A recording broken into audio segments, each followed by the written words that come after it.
Hi, my name is Molly Kirkwood. I'm a second year here at the University of San Francisco. I'm from Jacksonville, Florida, and I'm majoring in politics with a minor in sociology. My name is Amel Murray. My major is Performing Arts and Social Justice with a concentration in dance, and I'm from Los Angeles. My name is Fayola. I'm from the DMV area, Maryland to be exact, and my major is Performing Arts and Social Justice with a concentration in theater. My name is Garland III. I am from Louisville, Texas, and I'm a business analytics and minor in legal studies. My name is Isaiah Ragland. I'm a sophomore here at USF, and I'm originally from Chicago, and I'm a public health major. Hi, my name is Letitia Ngandu. I'm from Atlanta, Georgia, and my major is public health with a child and youth studies minor. I'm Ija. I am a philosophy major, CS minor, and I'm from New York City.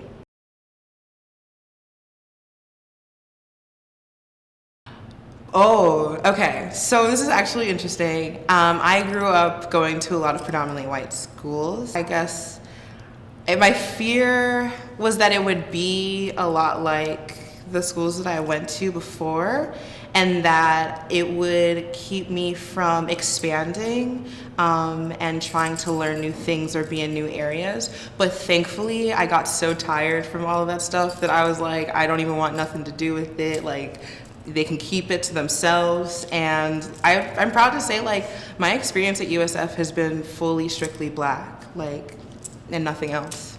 My fears is that there wouldn't be a lot of Black people. Like, it would just be me, like, trying to find my way in a pool of white people or just people who don't look like me. I feel like this is kind of like a universal feeling of not, or possibly missing out on the HBCU experience. But after coming here and then meeting up with fellow Black peers, and then fellowshipping with them, and then going and doing different things with them, I understand that, like, the college experience and the Black experience is really what you make it. And so that's what I really learned being Black coming to a PWI. I had no fears. I graduated top of my high school, so the idea of like not fitting in was never like a problem for me, because I knew that, like, even though the education that I got nationally will probably not compare to like other people that went here, I knew that I deserved to be here, and I came here on a scholarship and stuff like that, so I knew that, like, the school believed that I deserved to be here. So I didn't really have like fears, and I know there's Black people wherever I go, so it's like you're bound to make a friend somewhere as long as you're open to it. So, like, no real fear.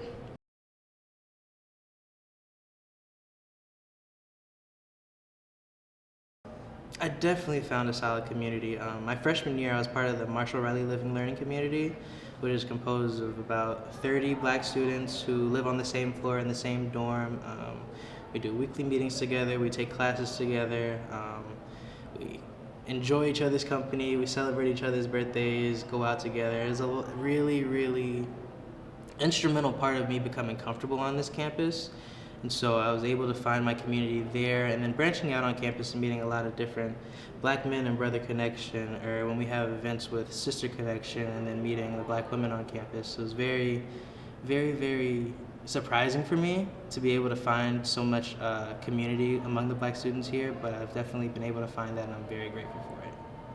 I would say so, yes. Like, I was in the Marshall Riley Living Learning Community, which is the Black identifying living learning community in Toller. So that definitely helped me, and also just going outside of that and going beyond that and finding, like, making that community with people who also weren't in that community, just having that stronger bond, because I definitely feel like being at a PWI, you have to lean on your community. You have to lean on this Black staff and faculty here, because they are like huge advocates. They've been a huge advocate for me, and I'm like so very grateful for them. So I'll say yes, I found community here, and I'm definitely always growing it, because I feel like you never have too much of that.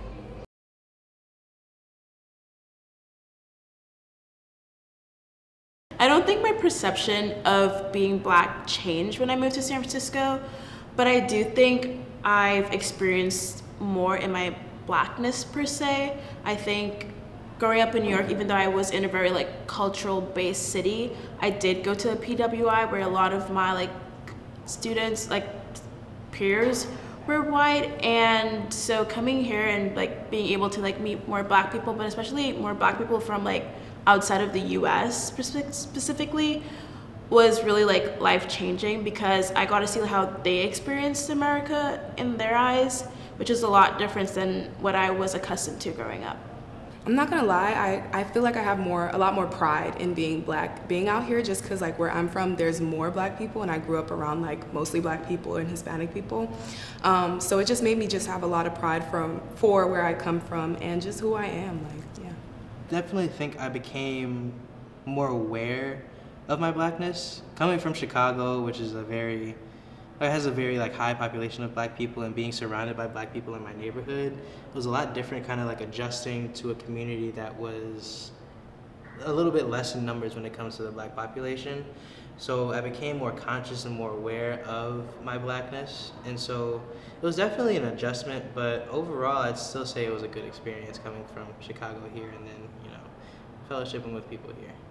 I went to all black high school, and being black wasn't something that you didn't really feel it as much as I felt it out here. So I like to consider myself a Southern Belle, and like people here don't really have like hospitality as I'm used to. So coming here, you definitely you walk into a room and you feel blackness. Like you're the only black person there, so you feel like all eyes are on you. And sometimes if you're not really confident in wherever you are, you can feel really awkward.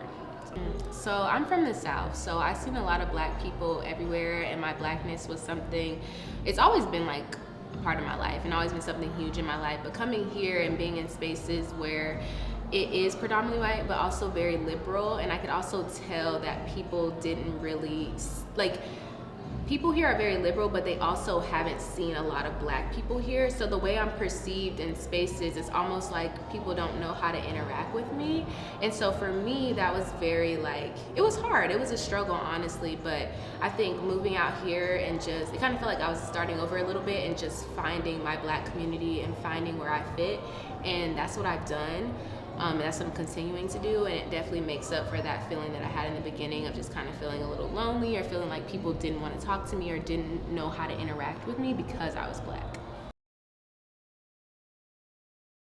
Finding the joy in everything, finding I'll say the good in heart between the triumphs and tribulations that we overcome, because usually with Black History Month, it's always in remembrance of what we've, just overcome, all the bad and just trying times. But in reality, we have so much to be thankful for, so much to be grateful for, especially during these present times of collectively who we are and who we're around. So definitely, I feel like Black History Month means to me is uplifting everybody else around you and collectively enjoying the experiences that we have now.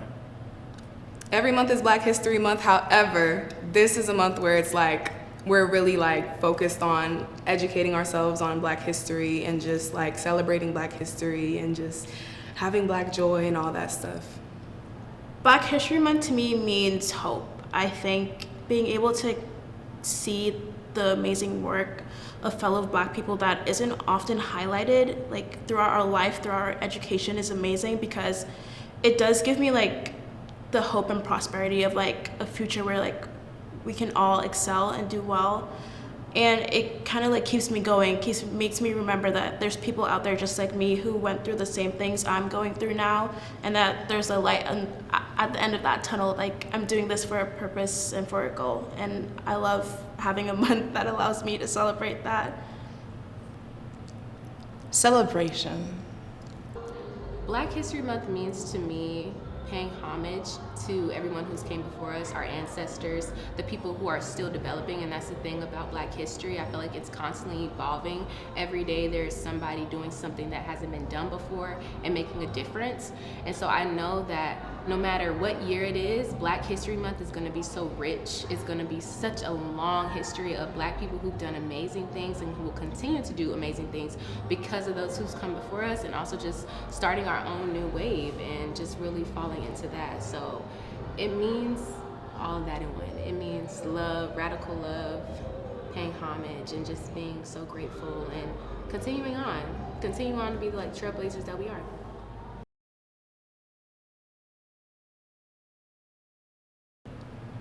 Ethereal. I can only think of vibrant. Yeah. An adjective I would use to describe my life as a Black man would probably be evolving. being in college, I've definitely understood that Blackness is not a monolithic thing. So like figuring out who I am within my culture is something that I'm continuously understanding every day. So that's why I would say like my adjective to describe myself as a Black man would be evolving. This Is Black History Month. At the University Of San Francisco. Of San Francisco.